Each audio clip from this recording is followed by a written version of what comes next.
Bismillahirrahmanirrahim. Assalamualaikum warahmatullahi wabarakatuh.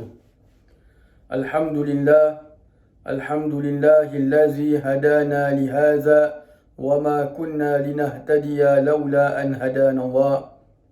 Alhamdulillahi rabbil alamin hamdan yuwafi ni'amahu wa yukafi'u mazidah. Ashhadu an la ilaha illallah wahdahu la sharika lah. وأشهد أن سيدنا محمدا عبده ورسوله اللهم صل وسلم على سيدنا محمد مفتاح باب رحمة الله عدد ما في علم الله صلاة وسلاما دائمين بدوام ملك الله وعلى آله وصحبه عدد كل ذرة ألف مرة اللهم صل وسلم على نور الأنوار وسر الأسرار وترياق الأغيار ومفتاح باب اليسار سيدنا ومولانا محمد المختار وآله الأطهار وأصحابه الأخيار عدد نعم الله وإفضاله سبحانك لا علم لنا إلا ما علمتنا إنك أنت العليم الحكيم رب اشرح لي صدري ويسر لي أمري واحلل عقدة من لساني يفقه قولي Astaghfirullah al-azim allazi la ilaha illa huwal hayyul qayyum wa atubu ilaih amma ba'du. Alhamdulillah, para jemaah yang dirahmati Allah, kita bersyukur kepada Allah Subhanahu wa taala yang telah memanjangkan umur kita, yang telah memberikan kepada kita pelbagai-bagai nikmat sehingga kita sekarang ini berada pada tahun yang baru 1443 Hijriah. Semoga dengan tahun yang baru ini Allah Subhanahu wa taala memberkati umur kita yang masih ada, meluaskan rezeki kita, memberikan kepada kita, menambahkan kepada kita taufik dan hidayah sehingga kita dapat lebih mendekatkan diri kita kepada Allah Subhanahu wa taala, dan semoga Allah Subhanahu wa taala mengampuni dosa-dosa kita, mengampuni dosa kedua ibu bapa kita, adik-beradik kita, isteri dan anak-anak kita serta jiran-jiran kita, dan semoga Allah Subhanahu wa taala menerima semua amalan-amalan yang telah kita lakukan khususnya pada tahun yang lalu dan membawakan kepada kita, memberikan kepada kita panduan kepimpinan untuk kita dapat menambahkan amalan kita pada tahun yang baru ini, dan semoga Allah Subhanahu wa taala mematikan kita semua dalam keadaan husnul khatimah. Amin ya rabbal alamin. Alhamdulillah, para jemaah yang dirahmati Allah sekalian, seperti mana yang kita sedia maklum, kita sekarang ini berada pada bulan Muharram, dan insya-Allah pada hari Khamis ini kita akan bertemu dengan salah satu hari kebesaran Islam yang dikenali dengan hari Ashura. Kita sedia maklum bahawa hari Ashura ini merupakan di antara puasa yang pernah diwajibkan ke atas umat Islam sebelum umat Islam diwajibkan untuk berpuasa pada bulan Ramadan. Kata Nabi SAW, kami lebih berhak untuk berpuasa daripada kamu. Yang ini ketika mana Nabi berhadapan dengan orang-orang Yahudi. Pendek kata, maka Nabi SAW dalam sebuah hadis mengatakan, dan aku berharap pahala ataupun puasa pada hari Ashura itu diampunkan dosa tahun yang lalu. Bermakna dosa setahun yang lalu akan insya-Allah diampunkan oleh Allah Subhanahu wa taala jika mana kita berpuasa pada hari Ashura. Baik, jadi bila kata diampunkan dosa, bermakna dosa-dosa kecil kita, dosa yang kita tak sengaja, dosa yang kita tanpa dia niat nak buat dosa tersebut, maka dosa-dosa ini insya-Allah akan diampunkan oleh Allah Subhanahu wa taala dengan kita melakukan ibadat puasa hari Ashura. Manakala dosa-dosa kita yang besar, na'udzubillah, dosa kita dengan manusia, maka dosa-dosa ini tidak akan gugur dengan puasa hari Ashura. Dosa-dosa besar kena jalan taubat nasuha, taubat yang sebenar-benarnya, taubat yang penuh dengan penyesalan, penyesalan untuk tidak mengulangi lagi amalan ataupun dosa-dosa maksiat-maksiat yang telah kita lakukan.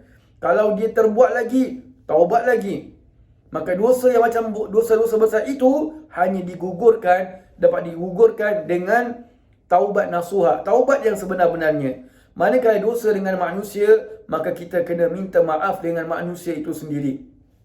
Baik, jadi berkenaan dengan puasa hari Ashura, Nabi SAW mengatakan kalau umur aku panjang dalam masuk hadis, maka aku nak berpuasa pada 9 Muharram. Bermakna hari Tasu'ah. Dikenali dengan hari Tasu'ah. Tasu'ah bermakna hari yang ke-9 daripada bulan Muharram. Jadi, hari Tasu'ah, hari ke-9, hari Ashura, hari ke-10 daripada bulan Muharram. Dua kita sunat puasa. Yang hari Ashura dilakukan oleh Nabi SAW, tapi hari Tasu'ah adalah azamnya Nabi. Tapi Nabi tidak kesampaian untuk berjumpa pada bulan pada bulan Muharram tahun yang depan, kerana Nabi SAW dijemput oleh Allah Subhanahu Wa Taala pada bulan Rabiul Awal. Baik, ala kulli hal, kalau kita mampu untuk kita berpuasa daripada kita puasa 9, 10, 11. Macam mana pula 11 boleh masuk come to the picture? Ada beberapa sebab. Di antaranya untuk memastikan confirm agar mana takut perkiraan masuknya awal bulan itu berlainan, tersilap dan sebagainya. Jadi kita boleh cover juga ada dengan hari yang ke-11 daripada bulan Muharram. Kemudian tujuan Nabi SAW hendak berpuasa pada 9 Muharram agar mana menyalahi perbuatan orang-orangnya Yahudi kerana mereka hanya berpuasa pada hari Ashura. Mereka hanya berpuasa pada hari Ashura. Jemaah yang dirahmati Allah sekalian, pada hari Ashura itu kita bukan sahaja dituntut untuk berpuasa. Kita bukan sahaja disunatkan untuk berpuasa, malah kita disunatkan untuk melakukan beberapa amalan-amalan yang tertentu. Di antaranya adalah membaca hasbiyallah wa ni'mal wakil, ni'mal maula wa ni'mal nasir 70 kali. Tak lama, pendek je. Bila nak baca terserah kita. Nak baca pagi ke, nak baca zuhur ke, nak baca asar ke, as long as masih hari Ashura, maka kita dituntut untuk membacanya. Barang siapa yang membacanya, hasbiyallah wa ni'mal wakil, ni'mal maula wa ni'mal nasir. Kita nak pakai hasbiyallah pun boleh, nak pakai hasbunallah pun boleh. Dua-dua boleh, tak jadi masalah. Kalau na tu hasbunallah, huruf nun bermakna dia plural, kami. Tapi kalau hasbiyallah bermakna aku. Dua-dua boleh. Subhanallah. Tapi kalau kita baca beramai-ramai dengan keluarga dan sebagainya, pastikan kita menggunakan yang hasbunallah. Baik. Kemudian itu yang pertama. Jadi barang siapa yang baca hasbiyallah wa ni'mal wakil, ni'mal maula wa ni'mal nasir, maka Allah Subhanahu Wa Taala akan menjauhkan dia daripada segala macam kejahatan pada tahun itu. Jadi kalau kita melakukannya pada tahun ini, maka Allah Subhanahu Wa Taala akan menjauhkan segala macam kejahatan pada tahun 1443 Hijriah untuk kita. Allah jauhkan. Kita takut terkena penyakit wabak, terkena penyakit berjangkit, perkara-perkara yang kita tak ingini, orang menzalimi kita, orang nak menganiaya kita, orang nak fitnah kita, maka Allah jauhkan.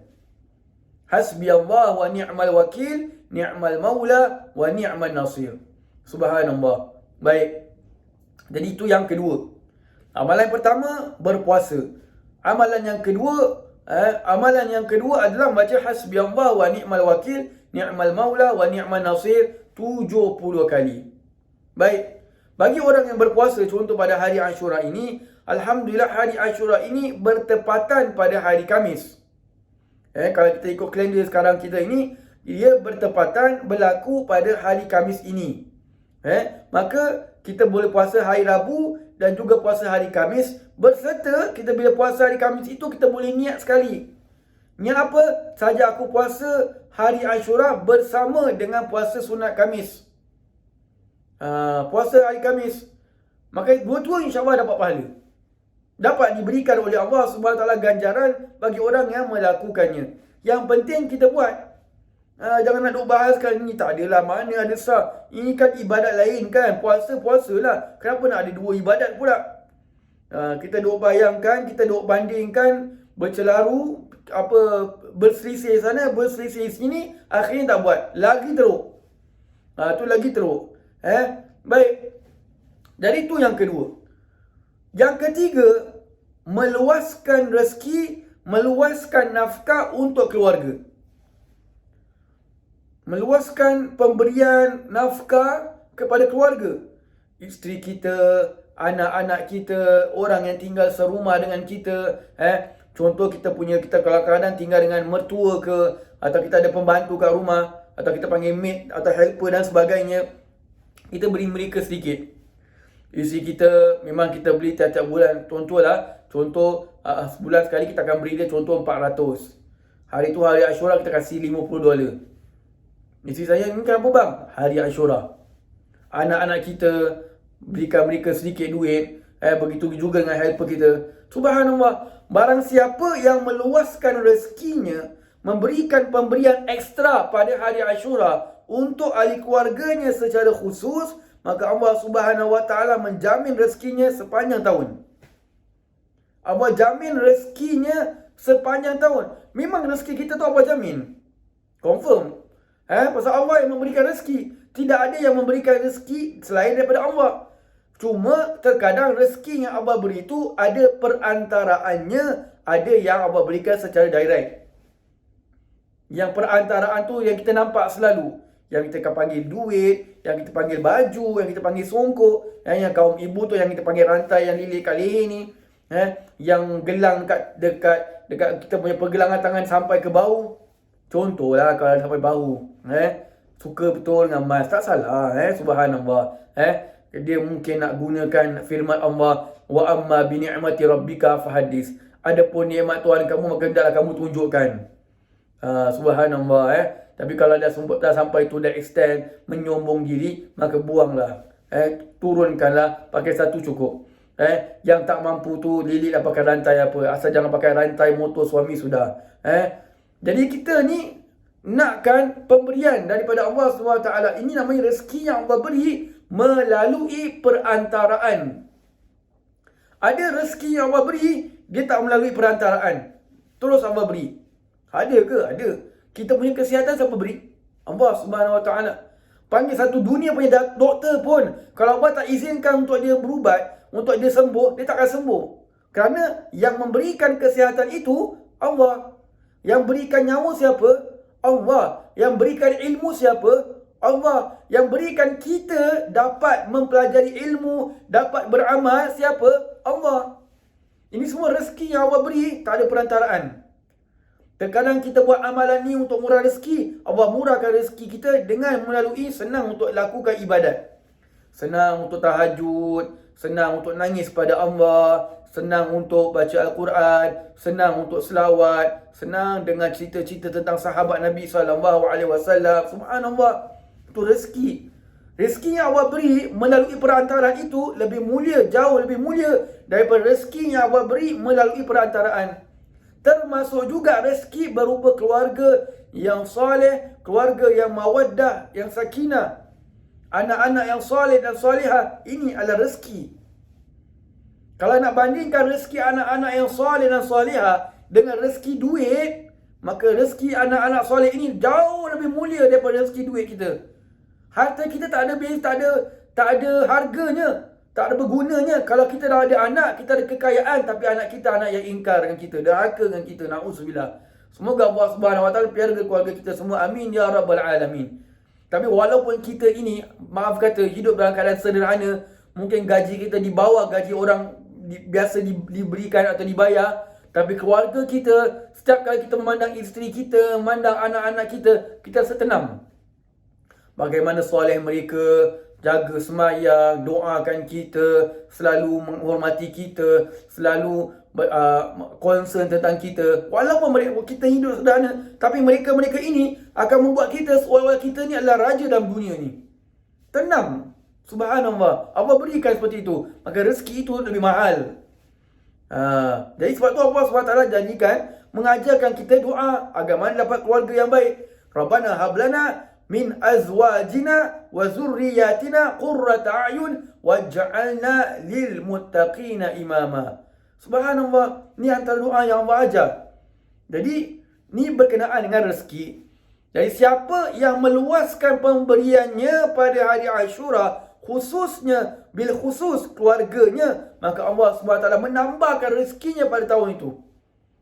Subhanallah. Macam mana tambah? Wallahu a'lam. Mungkin rezeki yang kita tak nampak, mungkin rezeki yang kita nampak. Subhanallah. Baik, ni yang ketiga. Yang keempat, di antara amalan yang boleh kita lakukan adalah mengusap kepala anak yatim pada hari Ashura. Mengusap kepala anak yatim. Kita kat Singapura, Alhamdulillah, kita ada rumah anak-anak yatim. Darul Ihsan lil Banin, Darul Ihsan lil Banat. Jadi kalau kita ada kemampuan, ada kelapangan waktu, pergilah. Ambillah, mintalah pada mereka 2-3 budak. Tak payah satu sama the whole building punya budak kau pergi ambil, tak payah. Usap kepala mereka. Subhanallah. Nabi SAW mengatakan, aku dengan orang yang menjaga anak yatim itu seperti ini, kata Nabi, di hari kiamat. Kita nak dapat tempat dengan Nabi SAW di hari kiamat, bermakna kalau sudah ada dekat dengan Nabi, insya-Allah syafaat Nabi itu dapat. Kita nak macam gitu, maka kata Nabi SAW, ana wa kafilul yatim. Aku dan orang yang menjaga anak yatim. Kita kalau mengusap kepala anak yatim, secara khususnya hari Ashura, umumnya pada hari-hari yang lain, maka Allah Subhanahu Wa Taala akan melembutkan hati kita. Hati kita ini kalau lembut, Alhamdulillah, itu tanda yang sangat bagus. Dengar tentang ayat Al-Quran, azab, nangis. Dengar tentang nikmat syurga, nangis. Teringatkan dosa-dosa lalu, nangis. Terasa diri ni terbuat dosa hari tu, nangis betul-betul. Subhanallah. Orang nasihat betul-betul mengambil nasihat itu sebagai benda yang sebagai positif untuk dia merubahkan diri. Kalau kita dapat nasihat, kita berontak. Alah, kau ni cakap aku je, kau pun apa kurangnya? Kau sendiri tak semayang nak betulkan orang konon. Nampak? Tu namanya hati kita tu ada kotor. Tak boleh tegur sikit. Orang tegur, cakap balik. Orang tegur, cakap balik. Tu maknanya hati kita tu ada masalah. Hati kalau ada masalah, bermakna kalau kita mati dalam keadaan hati yang bermasalah, bermakna kita setelah mati pun akan bermasalah. Subhanallah. Allah kata, illa man atallaha biqalbin salim, kecuali mereka yang berjumpa dengan Allah, yang mendatangi Allah dengan hati yang selamat, hati yang baik. Jadi kita nak kena baikkan hati kita. Macam mana nak baikkan hati kita? Berpunca di antara usahanya adalah mengusap kepala anak yatim. Buka, kalau dia pakai songkok, buka songkok dia, usap. Baca selawat. Jangan kau jotos kepala dia. Baca selawat, geram budak aku ni. Ini kemarin dia pernah limpah slipper kat muka aku. Kita pun sambil usap, kau pun jotos. Jangan. Memang keras lah hati kau tu. Subhanallah. Yang perempuan boleh pergi tempat Darul Ihsan lil Banat. Dekat, apa nama dia? Dekat Pinggir, Pinggir Avenue. Subhanallah. Ala kuliah kita berusaha lah. Anak-anak yatim ini adalah rahmat Allah Subhanahu Wa Taala. Baik. Lagi apa amalan kita nak buat? So kita dah ada berpuasa, kita dah membaca hasbi Allah, kita dah meluaskan rezeki, pemberian untuk keluarga, mengusap kepala anak yatim. Di antaranya lagi memakai celak. Pakai celak. Apalagi sunat nak buat yang keenam, memotong kuku. Lagi-lagi hari Khamis, memang di antara hari yang dituntut. Kita boleh pilih nak untuk memotong kuku kita antara salah satu daripada ini 3 hari. Hari Isnin, atau hari Khamis, atau hari Jumaat. Subhanallah. Isnin, Khamis atau Jumaat. Jadi kebetulan hari Ashura kita ni hari Khamis. Maka kita dituntut untuk memotong kuku dan juga memakai celak. Di antaranya lagi amalan adalah membaca surah Al-Ikhlas 1000 kali. Membaca surah Al-Ikhlas 1000 kali. Jadi kita bagilah. Kalau daripada subuh sampai maghrib itu, kita kurang-kurang ada beberapa jam. Letaklah kita ada lebih kurang 8 jam. Jadi kita bagi. Setiap 1 jam tu nak baca 100, nak baca 200 kali. Sambil kita tengah jalan-jalan ke, tengah buat kerja ke, sedang menguruskan kerja rumah ke, sedang buat homework ke, baca surah Al-Ikhlas sebanyak-banyaknya, setidaknya baca 1000 kali. Kalau kita tak mampu nak baca 1000 kali, baca berapa yang kita mampu. Bacalah berapa yang kita mampu. Subhanallah. Ala kulli hal, apa pun yang kita harapkan adalah semoga Allah Subhanahu Wa Taala memberikan kepada kita taufik dan hidayahnya agar mana kita dapat meluaskan, agar mana kita dapat menambahkan amalan kita pada hari Ashura. Bukan sekadar kita beramal untuk diri kita, malah kita mengajak bersama keluarga kita, saudara mara kita kalau kita ada kemampuan. Untuk apa? Untuk dekatkan diri kita kepada Allah. Hari Ashura itu, secara ringkasnya itu, ada macam-macam peristiwa yang berlaku. Di antaranya Allah Subhanahu Wa Taala menerima taubatnya Nabi Adam alaihi salam pada hari Ashura. Subhanallah. Di antaranya lagi Allah Subhanahu Wa Taala menyampaikan kapal bahteranya Nabi Nuh alaihi salam di atas bukit Judi. Ada yang mengatakan bukit Judi itu sekarang dekat Turki. Pada hari Ashura Allah selamatkan. Kita kalau melihat cerita kisah Nabi Nuh AS, di mana Allah Subhanahu Wa Taala benar-benar menguji 950 tahun dakwah. Jemaah sekalian, ni bukan masa yang sedikit. Ada orang setahun, 2 tahun dakwah, tengok tak ada sambutan, dah tak ada dakwah lagi. Dakwah kita bukan mengikut orang, kita cuma menyampaikan. Kata Allah Subhanahu Wa Taala, fazakir innama anta muzakkir. Sampaikanlah, berilah peringatan, kerana engkau hanyalah yang memberikan peringatan, kata Allah. Sampaikan saja. Balighani walau ayat, kata Nabi. Sampaikan daripada aku walaupun dengan sepotong ayat. Sepotong apa yang ayat apa yang Nabi SAW bersabda atau ayat Al-Quran yang untuk mendatangkan peringatan pada kita sampaikan. Subhanallah. Jadi Nabi Nuh AS 950 tahun, yang beriman kurang daripada 50 tahun. 50 orang. Ada kata 40 orang, ada kata 30 orang. Subhanallah, masa yang lama. Maka ketika itu subhanallah, maka Nabi Nuh AS sudah angkat tangan. Nabi Nuh AS mengadu pada Allah. Wa inni kullama da'awtuhum litastaghfira lahum litaghfira lahum ja'alu asabi'ahum fi azanihim wastaghshaw siyabahum wa asarru wastakbaru istikbara. Dan aku ini apabila mengajak mereka pada kamu, pada Allah, aku mengajak mereka agar mana engkau mengampuni mereka, ya Allah. Mereka meletakkan jari-jari mereka di dalam lubang telinga mereka dan menutupkan pakaian mereka di atas kepala mereka. Tak nak dengar. Bayangkan, sakit tak hati kita? Kita sedang berbual ni, macam saya tengah berbual, awak ambil kain, awak tutup. Tutup kain, tutup telinga.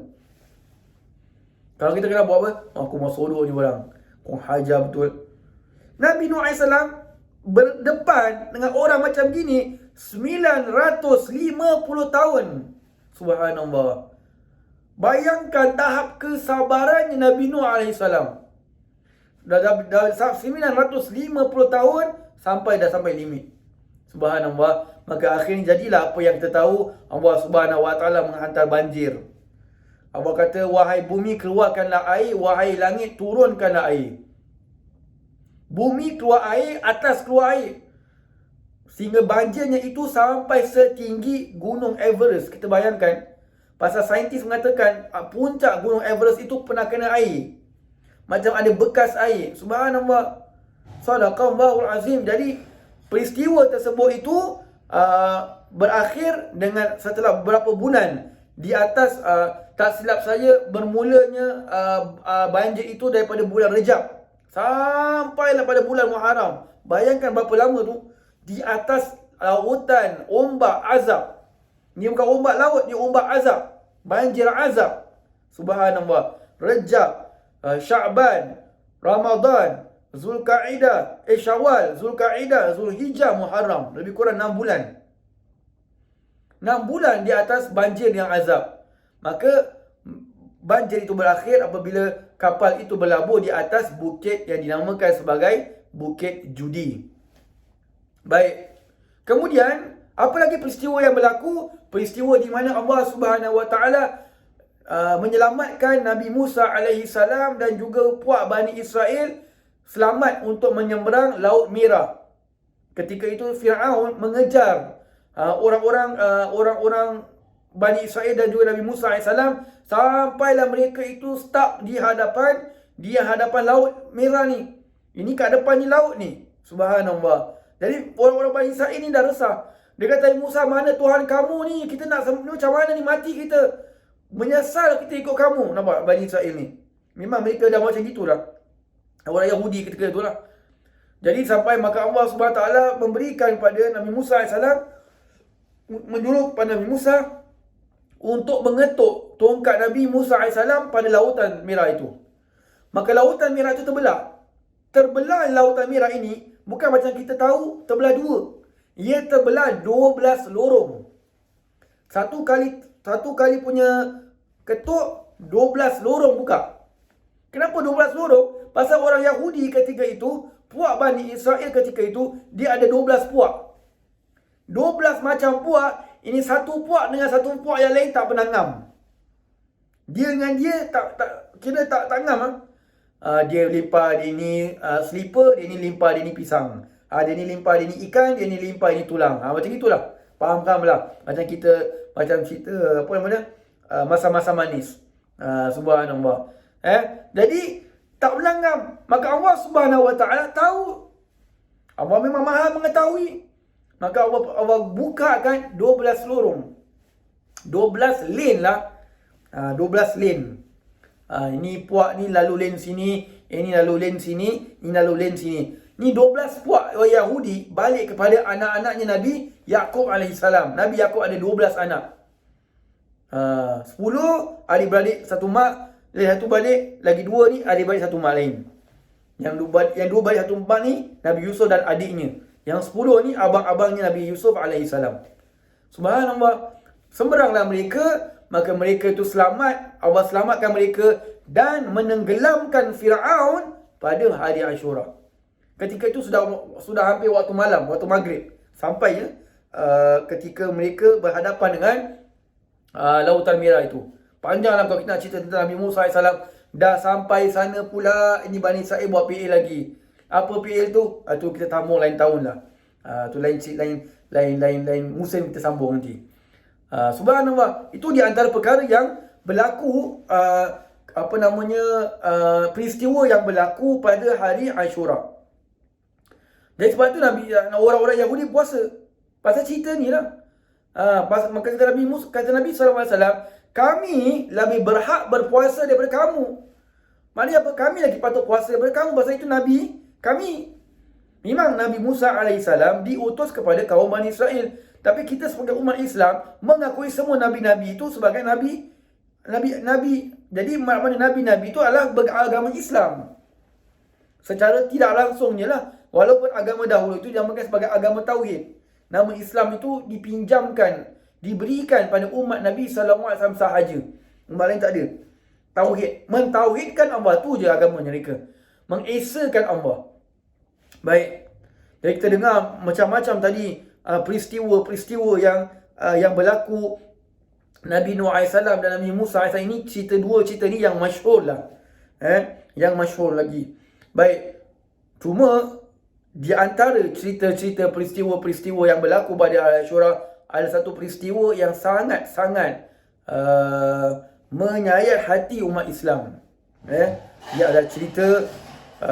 adalah cerita syahidnya cucu Nabi alaihissalam, Sayyidah, di antara ketua pemuda syurga, Sayyidina Husain bin Ali bin Abi Talib radhiyallahu anhu. Ketika itu ada riwayat mengatakan beliau berumur 59 tahun, yang gara-gara fitnah yang sangat kuat. Fitnah pada zaman beliau kerana masing-masing nak rebut jadi khalifah. Yazid, anaknya Sayyidina Muawiyah radhiyallahu anhu, yang ketika itu sudah melantik Ubaidillah bin Ziyad, kalau tidak silap saya namanya. Maka Ubaidillah bin Ziyad takut tempatnya itu dia akan diambil oleh Sayyidina Husain radhiyallahu anhu. Maka jadilah pengepungan pada cucu Nabi SAW yang mulia ini. Abangnya Sayyidina Hasan bin Ali bin Abi Talib radhiyallahu anhu mati syahid diracun. Hendak ditanam ke kuburan di tempat dekat dengan bilik datuknya Nabi SAW. maka dihalang oleh umat Islam yang halang mereka, yang halang, yang bunuh, yang meracun cucu Nabi SAW, Sayyidina Hasan, bukan orang kafir jemaah sekalian. Bukan orang-orang yang kita kata dia benci Islam, tidak. Orang yang sama-sama semayang dekat masjid, orang yang sama-sama beri salam, orang yang sama-sama mengangkat tahiyat ketika tahiyat akhir. Orang ini yang menjadi penyebab matinya, syahidnya cucu Nabi SAW. Nabi SAW apabila setiap kali berpelukan dengan Sayyidina Hasan, dengan Sayyidina Husain radhiyallahu anhu, setiap kali Nabi mencium Sayyidina Hasan, maka Nabi akan bau syurga daripada mulutnya. Setiap kali Nabi SAW mencium lehernya Sayyidina Husain, maka Nabi akan terhirup bau syurga. Subhanallah.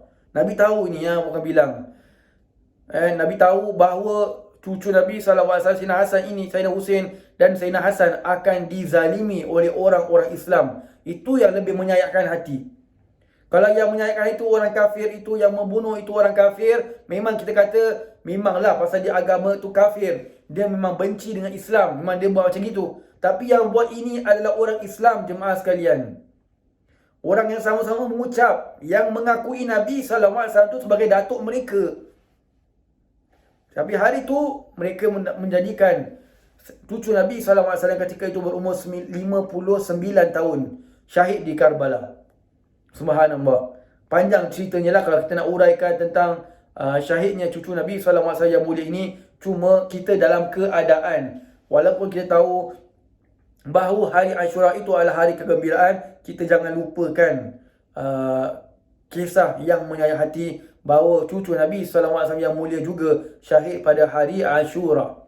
Subhanallah. Semoga Allah SWT merahmati dan mengangkatkan lagi darjat-darjat cucu-cucu Nabi SAW, sekaligus memberikan kepada kita keberkatan mereka. Semoga Allah SWT memanfaatkan ilmu-ilmu yang kita pelajari dan memberikan kepada kita petunjuknya, memberikan kepada kita taufik dan hidayahnya, agar kita dapat menambahkan amalan pada hari Ashura nanti insya-Allah. Aqulu qawli hadza wa astaghfirullahal azim li wa lakum. Assalamualaikum warahmatullahi wabarakatuh.